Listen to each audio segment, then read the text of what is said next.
Hi everyone, Comic Reviewer here, and this time reviewing on Perfect Blue.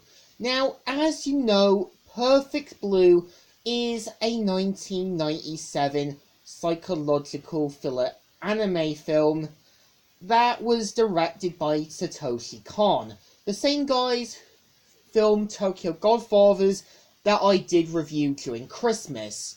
And what's actually interesting is that this was actually based on a novel, Perfect Blue, Complete Metamorphosis. And what's interesting is that it was originally going to be a live action film before several backers pulled out during pre-production. So what's interesting is that Perfect Blue is pretty much meant to feature the character Mima, who in the English version is voiced by Bridget Hoffman. And I would say Bridget Hoffman does a decent job for Mima. She kind of gives this kind of sweet, delicate, kind of innocent girl feel.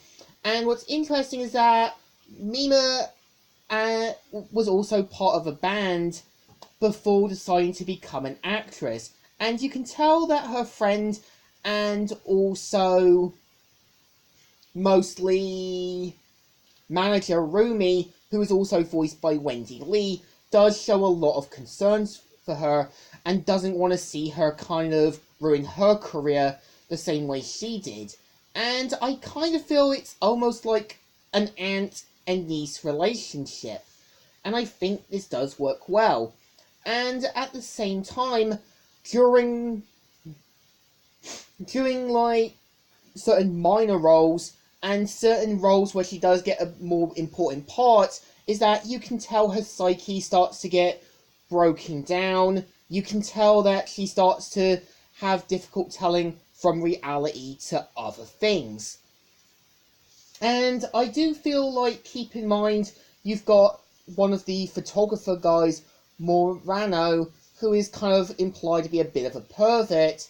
You've got Tatukaro, who basically does show some concern for Mima, and you even do have other sort of people in the industry who do show some concern or just see her as this, like, stalking object.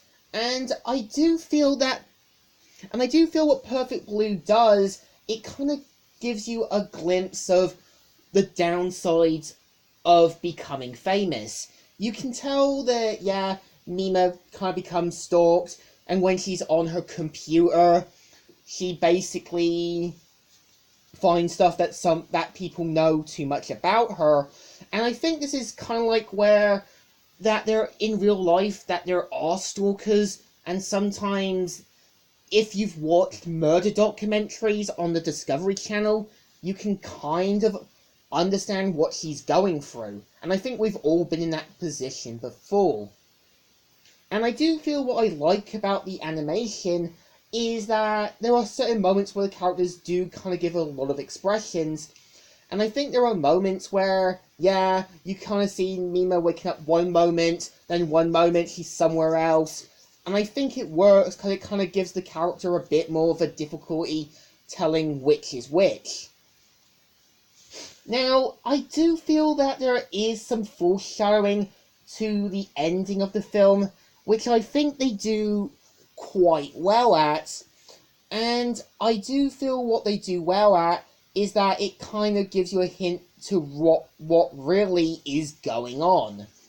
And what's actually interesting is that the 2010 film Black Swan, that was directed by Darren Aronofsky, had drawn some similarities to the Black Swan. And if you have